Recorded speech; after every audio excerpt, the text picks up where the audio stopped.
Are we live? Yes, we're live. Welcome back, everybody.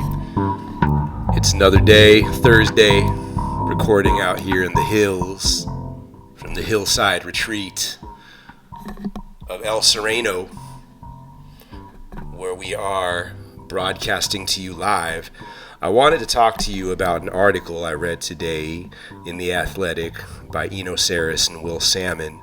A particular quote from this piece struck me about the Pirates, the Pittsburgh Pirates, America's team. All right, the Pirates in 2025 had the highest average leverage in the sport as a lineup.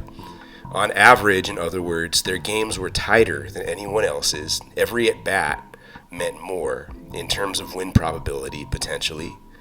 So they faced better relief pitching more often than the average team. Apparently, Tommy Pham, veteran outfielder, played for the Pirates last year, sees some advanced stats as lacking in context. In other words, he wants to create a new statistical model that he's going to call PhamGraphs. Basically, Tommy Pham has seen the difference in a hitter's experience playing for a winning team compared to a losing team. He says that playing for a good team often means an opportunity to face the opponent's mop-up relief pitchers out of the bullpen when the team is leading healthily.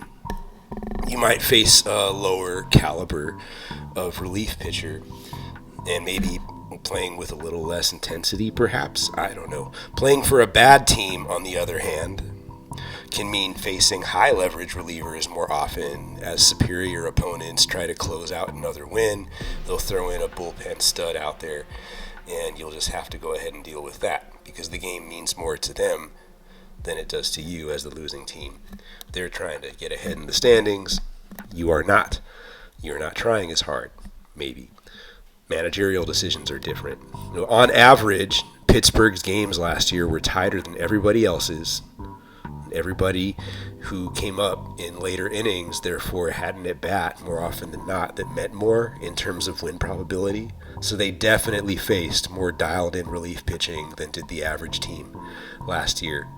The quality of opposition is actually not accounted for in PhamGraphs' weighted runs created plus statistic. So that metric does not capture opposing pitching quality. However, deserves run created plus, which is a composite stat from Baseball Prospectus, includes umpire quality, the catcher doing the framing, the weather that day on the field, and it does control for the quality of the opposition. It's interesting to know that 100 weighted runs created plus on the Pirates is not the same, therefore, as a 100 weighted runs created plus on the Yankees or on the Dodgers. That's exactly what Tommy Pham says. It would be worth maybe more, actually, on the Pirates, because worse teams face more higher leverage relief pitchers than good teams. So your metrics are not the same as someone who plays for a different team, facing different quality relievers. The at-bats you're taking are completely different. That makes complete sense to me.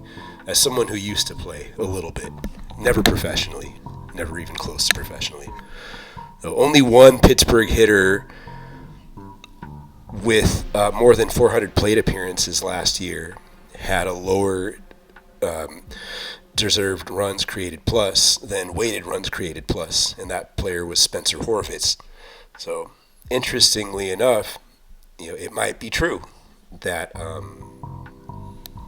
it means more when you're generating runs playing for a bad team or a mediocre team versus playing for a good team or a more powerful lineup, when you're also maybe facing pitchers that are more exhausted, having to work their way through a beastly lineup of sluggers, versus maybe a shitty team that has a bunch of AAA, quadruple A type players in their lineup, or a bunch of unproven rookies at the end of the year, and the pitching staff might be blowing through a lineup like that, whereas a good team might be wearing out the opposition a little more. So just a little bit of food for thought.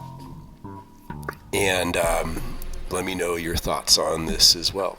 So please continue to enjoy your evening, and we'll reconvene at a later time. All right. Bye.